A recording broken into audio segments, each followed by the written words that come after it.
श्री कृष्ण कहते हैं, धर्म की पहचान कर्म से होती है। कर्म के बिना धर्म की कोई परिभाषा नहीं।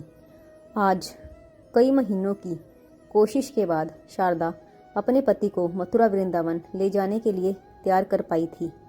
आदित्य को ऑफिस से छुट्टी ही नहीं मिलती थी। बहुत कोशिश करके छुट्टी मिली भी, लेकिन जाने से एक दिन पहले रात के 2 बजे तक लैपटॉप पर काम करते रहे। सुबह सुबह जल्दी उठकर भी मेल करने बैठ गई। शारदा सुबह सुबह जल्दी उठकर तैयार हो गई। उसने अपनी छोटी बेटी स्नेहा को भी तैयार कर लिया। फिर आदित्य के पास आई। आप अभी तक काम में ही लगे हैं? कब तैयार होंगे? कब स्टेशन पहुंचेंगे? ट्रेन छूट जाएगी। आदित्य ने घड़ी देखी। 4:30 बजे थे। आदित्य, अरे अभी तो बहुत टाइम है। नई दिल्ली स्टेशन पहुंचने में आधा घंटा ही लगेगा। चिंता मत करो। पूरी रात में आदित्य केवल 2 ही घंटे सो पाया था। जल्दी से मेल करके नहाने चला गया। जल्दी से तैयार हो गया। देखा तो घड़ी में 5:30 बज चुके थे। आदित्य, शारदा मैं कैब बुक करना हूँ, तुम दोनों जल्दी से नीचे आ जाओ।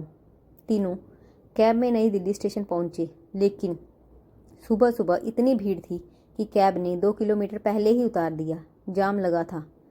बैग से वहाँ स्टेशन पहुँचे तो देखा ट्रेन छूट गई। यह देखकर शारदा को गुस्सा आ गया। शारदा, क्या फ़ायदा हुआ? छुट्टी ली भी, फिर भी ऑफिस का काम करते रहे। कहीं जाना हो तो ऑफिस वाले पीछा ही नहीं छोड़ते। एक काम करो, मुझे घर छोड़ दो और ऑफिस चले जाओ। आदित्य, ओहो गुस्सा मत हो, नेक काम के लिए जा रहे हैं। ये सब परेशानियां आती रहती हैं। एक काम करते हैं, बस से चलते हैं। तीनों कैब से बस अड्डे पहुंच जाते हैं। वहां मथुरा के लिए यूपी रोडवेज की एक बस में चढ़ जाते हैं।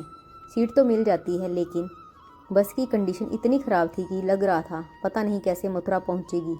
तीनों बस में बैठ गए। करीब 1 घंटे इंतजार करने के बाद बस भर गई और चल दी। बस की स्पीड में ऐसा लग रहा था जैसे शाम तक मथुरा पहुंचा देगी। आदित्य, कंडक्टर साहब कब तक पहुंचेंगे मथुरा? कंडक्टर, 3.5 घंटे लगेंगे साहब।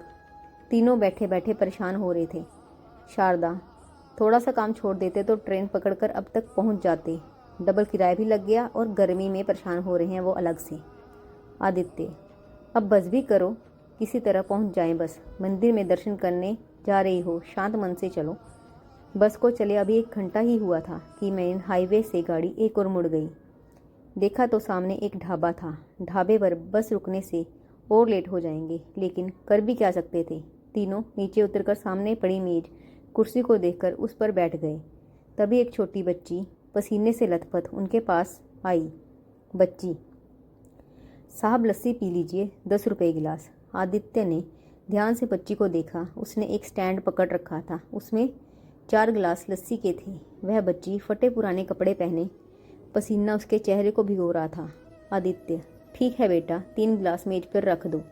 शारदा, अरे 3 नहीं, बस 2 ही गिलास ले लो। स्नेहा लस्सी नहीं पीती है। आदित्य, बेटा तुम 3 गिलास रख दो। बच्ची ने 3 गिलास मेज पर रख दिए। आदित्य ने उसे 30 रुपये दे दिए। पैसे लेकर वह बच्ची चल दी। आदित्य ने उसे रोका। आदित्य, रुको बेटी, ये 1 गिलास तुम्हारा है। बहुत गर्मी है, तुम लस्सी पी लो। बच्ची, नहीं साहब, मैं नहीं पी सकती।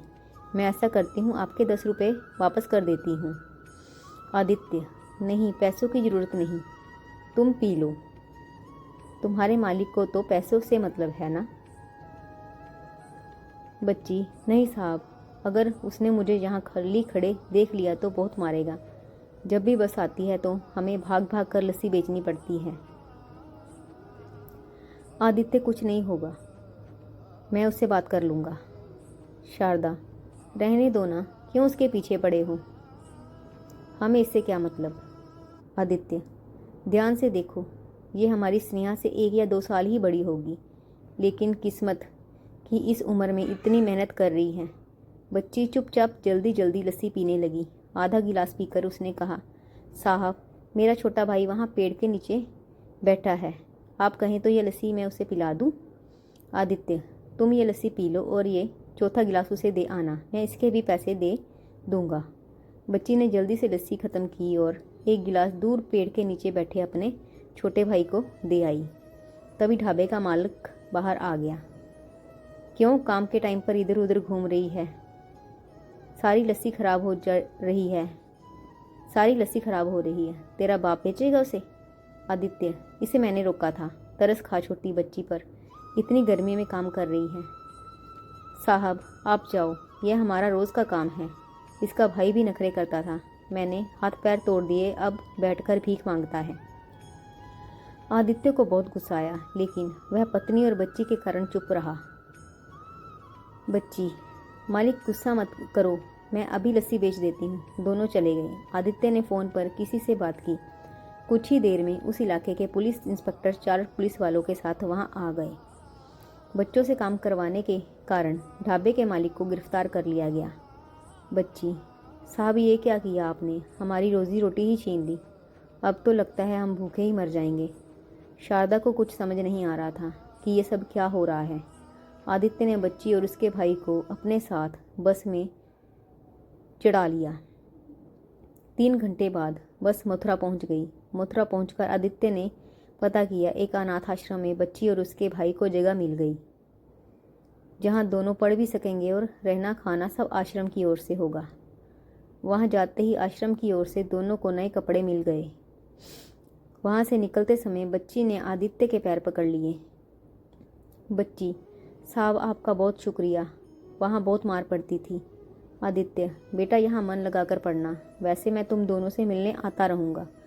वहाँ से बाहर निकले तो शारदा ने कहा, अब तो सारे मंदिर भी बंद हो गए होंगे, शाम को ही खुलेंगे, फिर घर वापस जाने में बहुत देर हो जाएगी।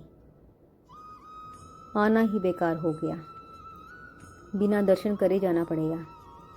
आदित्य, तुम्हें कुछ समझ नहीं आया? भगवान के आदेश से हमें यह पुण्य काम करना था, इसलिए ट्रेन छूटी, इतने कष्ट उठाए। शारदा, हाँ ये तो मैंने सोचा ही नहीं। ठाकुर जी किस रूप में सेवा का मौका दे दें, ये कोई नहीं जान सकता। आदित्य, चलो कुछ खा लेते हैं और दिल्ली की बस भी तो पकड़नी है। तीनों वापस दिल्ली की ओर। ऐसी ही भक्तिपूर्ण कहानियाँ देखने व पढ़ने के लिए सब्सक्राइब करें हमारे चैनल को। अगर आपको कहानी पसंद आए तो शेयर ज़रूर करें। धन्यवाद।